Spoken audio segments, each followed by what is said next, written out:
The rain fell in relentless sheets as I gripped my tattered umbrella, staring up at the iron gates that separated me from my last hope. Two men in dark suits guarded the entrance, their eyes suspicious beneath black umbrellas, hands resting near concealed weapons. My heart pounded in my chest as I approached, clutching my resume in a plastic folder to protect it from the downpour. I need this job, I reminded myself, thinking of the past due notices piling up, and my mother sleeping fitfully in our apartment. Medication she could barely afford sitting untouched by her bedside. The guard examined my ID with narrowed eyes, muttering something to his companion. "Does she know who he is?" one whispered as they exchanged glances before reluctantly opening the gate. The driveway seemed endless, winding through manicured grounds toward a mansion that loomed against the stormy sky like something from another world. Inside, a stone-faced housekeeper led me through marble halls adorned with artwork that belonged in museums, not homes. Water dripped from my second-hand blazer onto imported tile as she opened heavy double doors and announced my presence. Mr. Rossi barely looked up from his desk as I entered, his attention fixed on documents spread before him. I froze, momentarily stunned. No one had mentioned that Dante Rossi was so young, perhaps late 20s, with features that belonged on a Renaissance painting rather than the cold, calculating businessman I had expected.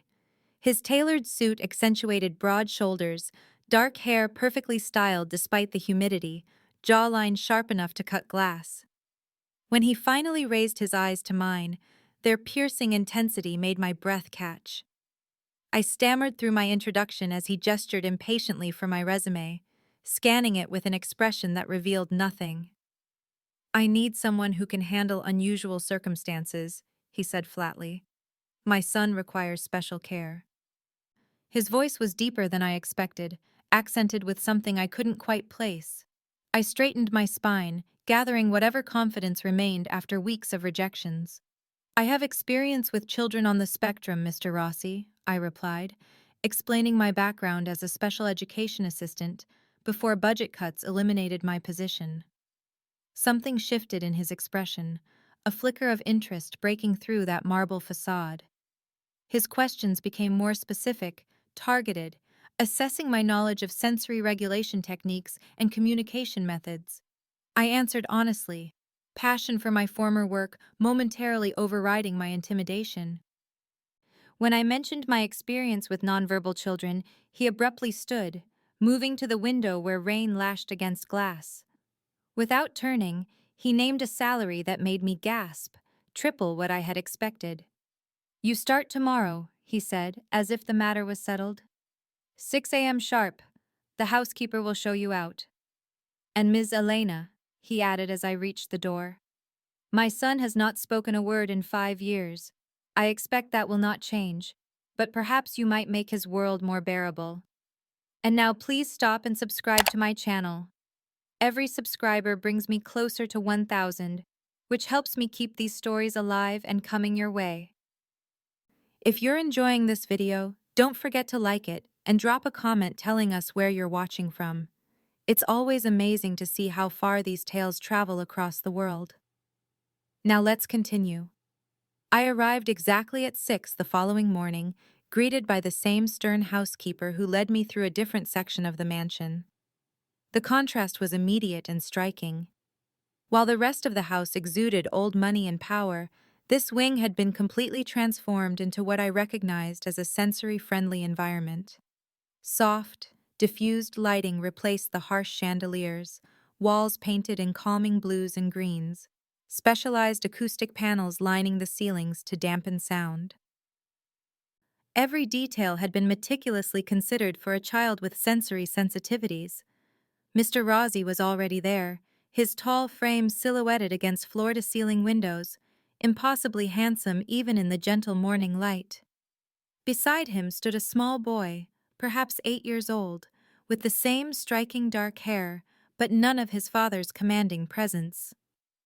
"Matteo," Mr. Rossi said simply, his voice softer than it had been during my interview.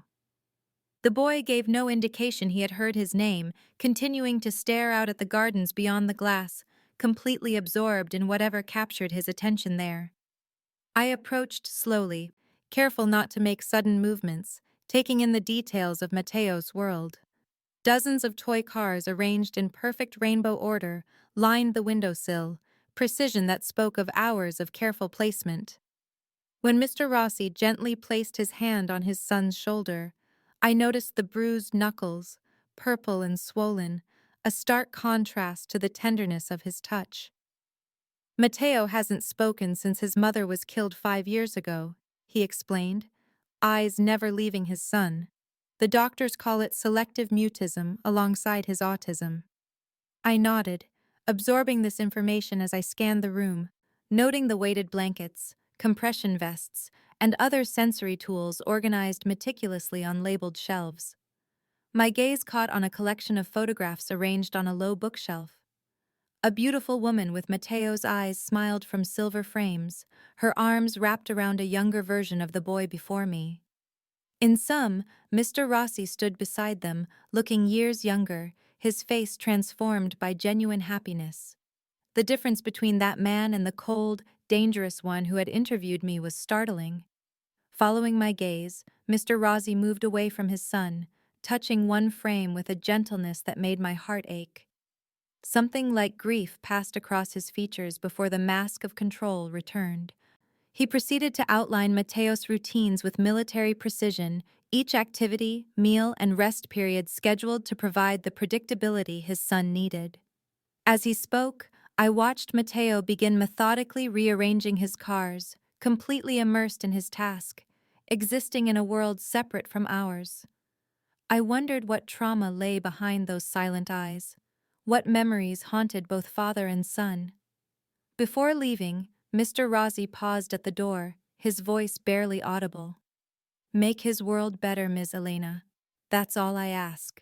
With those words, he left me alone with the silent child of a man I was beginning to suspect was far more dangerous and complex than I had initially imagined. 2 weeks settled into a routine with Matteo that brought unexpected peace to my chaotic life. Each morning began with the same careful ritual, arranging his toy cars in their precise order, followed by breakfast served exactly at 7:30, strawberry yogurt never touching the granola until Matteo was ready to mix them himself. He remained silent, but seemed to accept my presence, occasionally allowing me to sit beside him as he arranged puzzle pieces or drew intricate patterns with colored pencils. The wing dedicated to him truly was a sanctuary, a world apart from the rest of the mansion where I increasingly noticed concerning activities. Men in expensive suits arrived at odd hours, their voices carrying down hallways in heated discussions that fell silent whenever I appeared. Guards patrolled the grounds with visible weapons, their numbers increasing on days when black SUVs lined the circular driveway. Mr. Rossi himself transformed outside of Matteo's space, his gentle demeanor replaced by cold authority that commanded immediate respect. I glimpsed this other side one afternoon while fetching a specific blue marker Matteo needed. Passing Mr. Rossi's study, I heard his voice, usually so controlled, raised in what sounded like Italian, sharp, and dangerous. Curiosity overrode my better judgment as I lingered, catching phrases about shipments and payments and consequences. My heart nearly stopped when I accidentally bumped a decorative vase, sending it wobbling dangerously on its pedestal. Though I caught it before it fell, the momentary noise was enough. The study door opened seconds later, not by Mr. Rossi, but by Marco, his right-hand man, who seemed to materialize throughout the house like a shadow. His eyes narrowed as he assessed me, closing the door behind him with deliberate quiet. "Mr. Rossi protects what is his," he said in a low voice that felt like a physical threat. "That includes Matteo, and now you. Don't make him regret bringing you into their lives." He escorted me back to Matteo's wing, his message delivered with perfect clarity. That evening, after returning to the small apartment I still maintained for my mother and myself, I gave in to the questions that had been building since my first day. A simple internet search confirmed my growing suspicions. Dante Rossi, suspected head of the Rossi crime family, appeared in numerous articles detailing alleged connections to organized crime across the city. Most disturbing was a piece about his wife Sophia, killed in what police called a professional hit 5 years ago, leaving behind a husband and 3-year-old son. The timing aligned perfectly with when Matteo stopped speaking. As I stared at photos of crime scenes and police investigations, I realized the bruises on Mr. Rossi's knuckles likely came from violence, not accidents. The beautiful, dangerous man who spoke so tenderly to his son was also capable of things I didn't want to imagine. Yet the next morning, watching him gently help Matteo with his weighted vest, those same hands now healing but no less deadly, I wondered which version was the real Dante Rossi, and whether I was safe now that I had glimpsed both sides of him.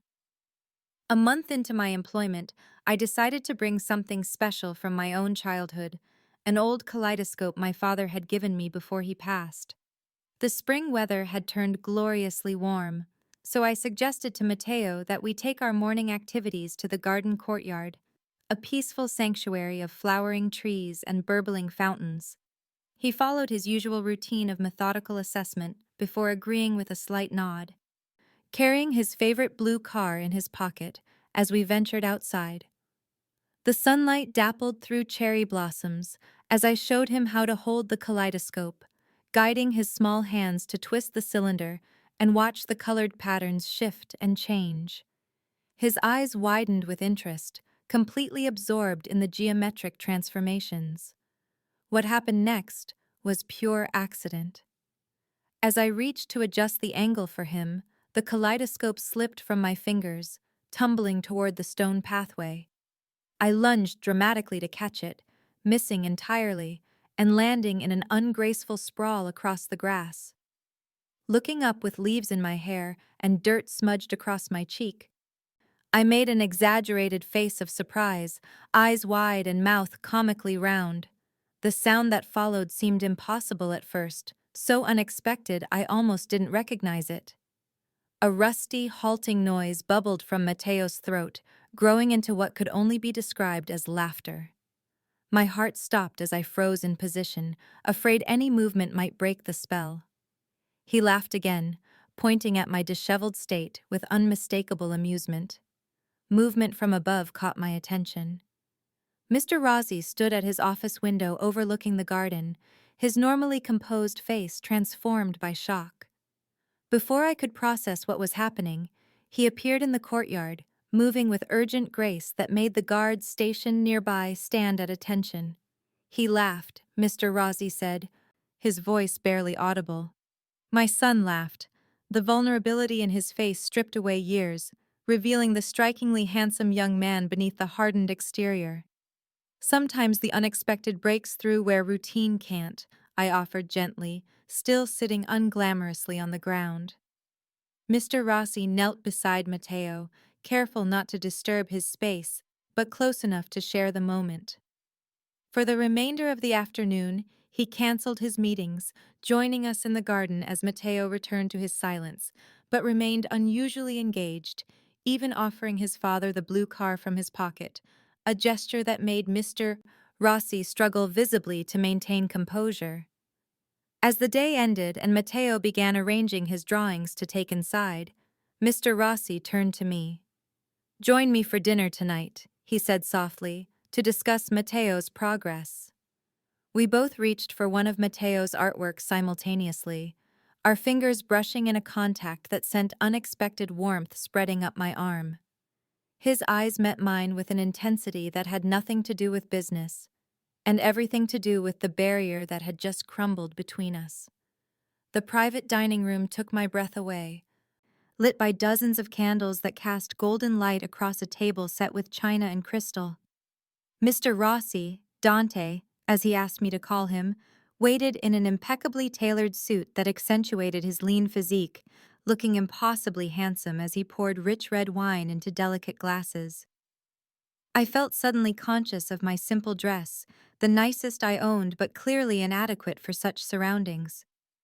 He must have noticed my discomfort, because his usual intensity softened as he held my chair, his fingers brushing my shoulder with deliberate gentleness. We spoke of Matteo at first, safe professional territory, but as courses appeared and disappeared, the conversation shifted to personal waters. I found myself telling him about my mother, my former career, dreams I had abandoned. He listened with unexpected focus, as if my ordinary life contained secrets worth his full attention. After our third glass of wine, he reached across the table, his fingers tracing patterns on the tablecloth near mine.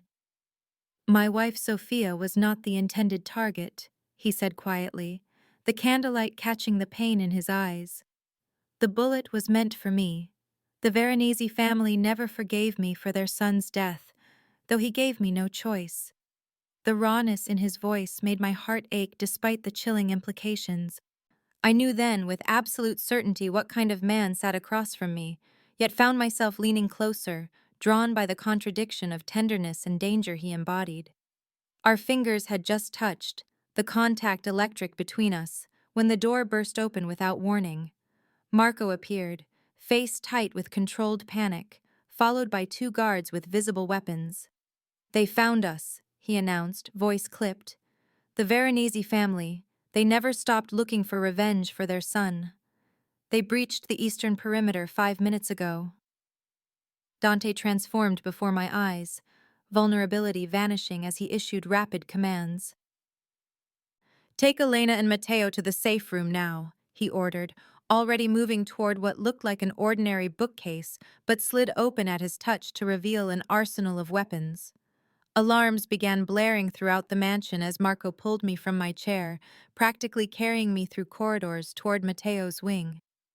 The boy was already awake, rocking frantically in his bed, hands pressed against his ears against the sensory assault of flashing lights and sirens.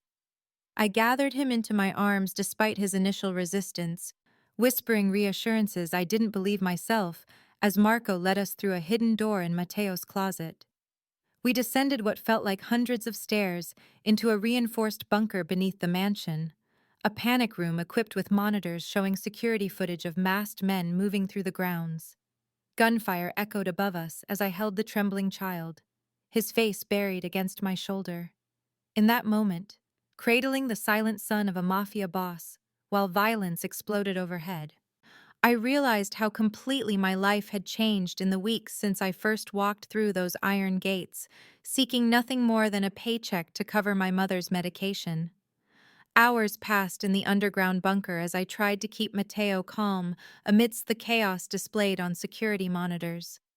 The high-tech room had everything we needed: food, water, medical supplies, even art materials which I gratefully retrieved for Matteo.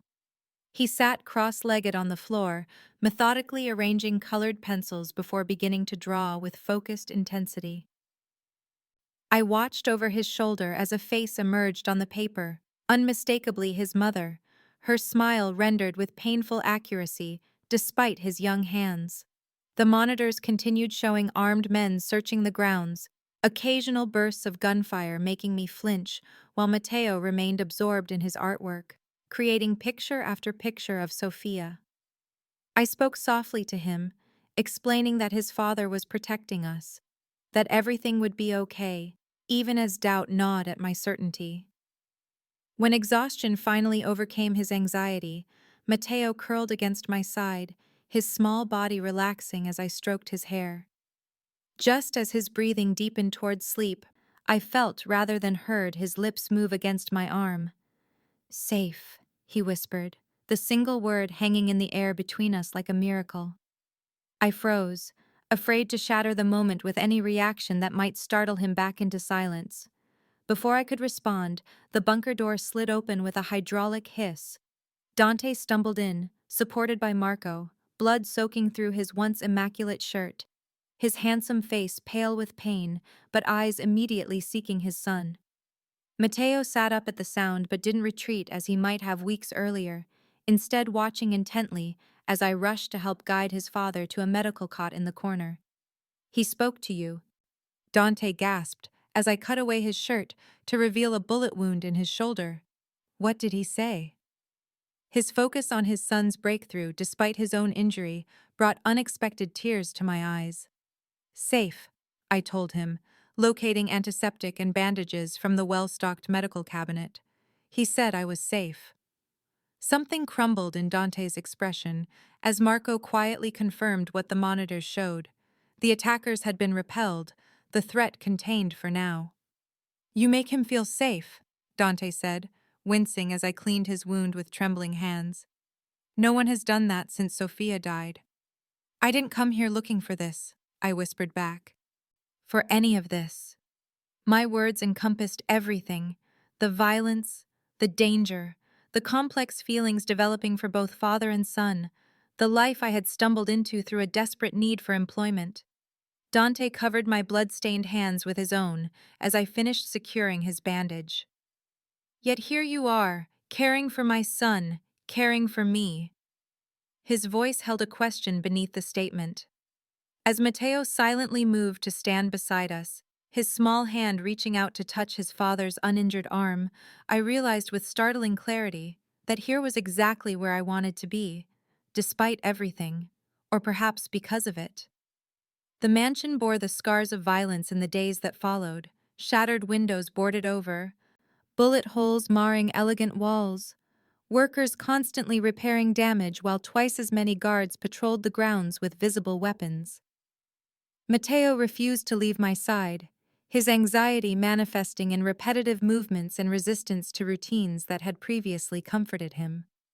What surprised me most was that in moments of extreme distress, when only the two of us were present, he had begun whispering single words to me.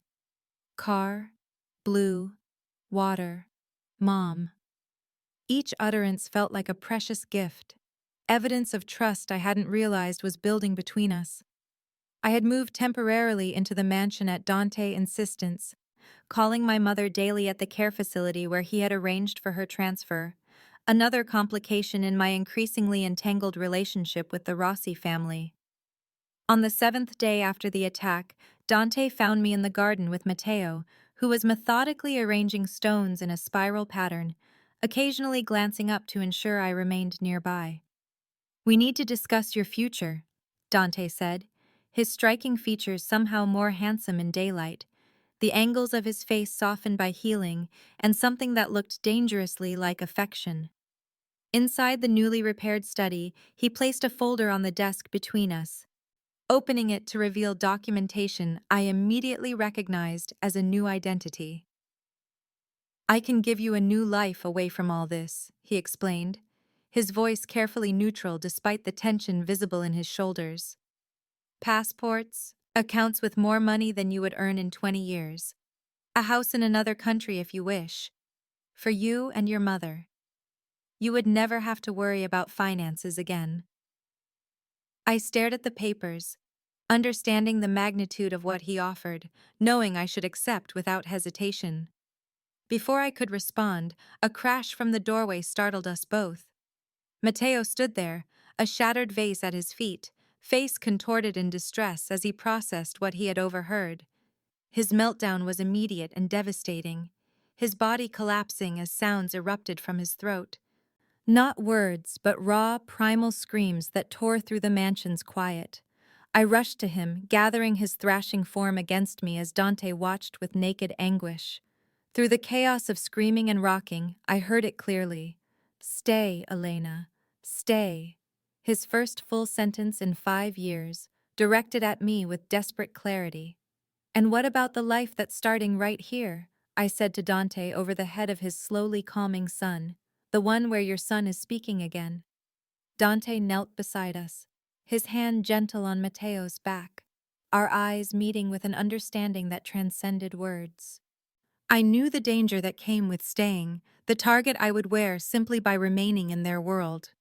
Yet as Matteo quieted against me, occasionally whispering words only I could hear, I realized I had already made my choice the moment I heard that rusty laugh in the garden so many days ago.